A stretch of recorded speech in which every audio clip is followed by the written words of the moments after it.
大家好，歡迎嚟到 Inspires HK， 我係文哥。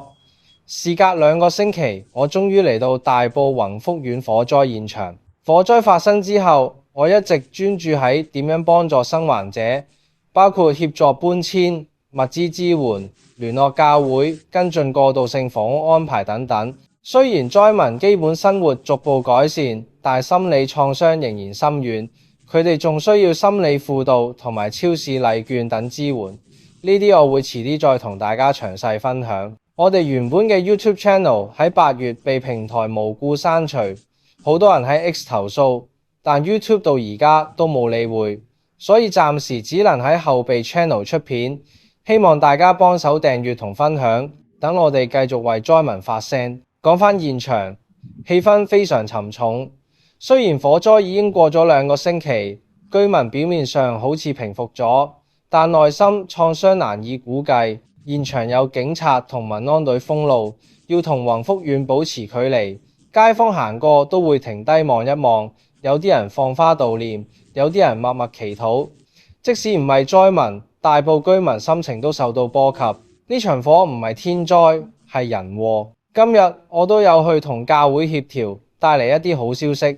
未來我哋會持續跟進，希望市民多多關心身邊受影響嘅人。雖然附近生活表面上恢復正常，有人踩單車，有人行街，但心理上嘅陰影真係難以估計。關於竹翼檐嘅爭論，現場所見，部分建築物嘅竹架火災後依然完整，只有2棟受災最嚴重嘅大廈竹架被破壞，反而被燒毀嘅係棚網同發泡膠板。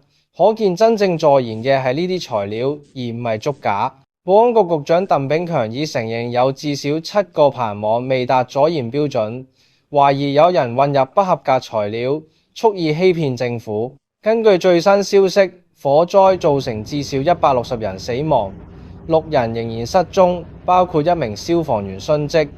火場焚燒超過43小時，屋內幾乎全毀，只剩焦黑灰燼。警方災難遇害者辨認組已初步辨認140名死者，年齡介乎1歲至到97歲。政府已安排超過2400名災民入住過渡性房屋、青年宿舍或者酒店房間，並發放1萬蚊應急補助金同埋5萬蚊生活津貼。社署亦都啟動1戶1社工支援機制，為逾3300名災民提供心理輔導與個案管理。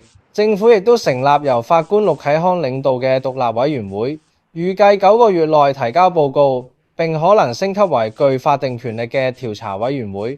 委員會將邀請消防、建築、物業管理等專家提供意見，全面審視制度漏洞同監管失效。另外，動物救援方面亦備受關注。愛護動物協會表示，仍有84隻寵物失蹤，正同政府部門合作尋找佢哋嘅下落。遲啲我哋會再跟進宏福苑嘅情況，敬請大家留意、訂閱同分享。